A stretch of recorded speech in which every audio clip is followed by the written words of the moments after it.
Hello বন্ধুরা, যে সিলিংটা করেছিলাম অর্ধেক দেখিয়েছিলাম, এখন ওই সিলিংটা কমপ্লিট হয়ে গেছে। ওই সিলিংটা আপনাদেরকে দেখাচ্ছি, দেখুন কীরকম হয়েছে।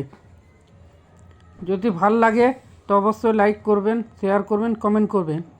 আর এর দিকে যদি অন্য সাইড পাই, দেখি বিশ্বকর্মা পুজো আসছে, দুদিন ছুটি থাকবে, তো আপনাদেরকে চেষ্টা করবো ভিডিও দেবার। যদি ভিডিও দেবার হয় তাহলে আমি নিশ্চয়ই ভিডিও দেবো। আজকে কাজ শেষ হয়ে গেছে এই সাইডটা, অন্য সাইড পেলে আপনাদেরকে নিশ্চয়ই দেখাবো। এটা ডাইনিংয়ের সিলিংটা। ডাইনিংয়ের সিলিংটা ভালো লাগলে নিশ্চয়ই কমেন্ট করে জানাবেন। এর দিকে যদি ভালো সাইড পাই দেখি আপনাদেরকে চেষ্টা করব আরও ভিডিও দেওয়ার জন্য। ভালো এর দিকে ভালো ভালো ডিজাইন পেলে আরও দেবো। এটা হলো ডাইনিং টেবিলের ডিজাইন।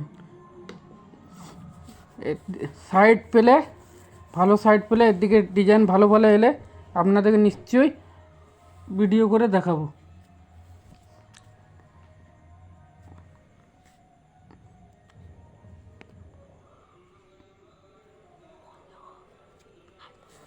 যদি ভালো লাগে তো কমেন্ট করে জানাবেন। এটা হলো ঠাকুরঘর। এই ঠাকুরঘরের স্যাম্পল করেছে, মাঝে যেটা লাইটটা জ্বলছে হলুদ রঙে, ওটা দেখবে জালি বসাবে বলেছে।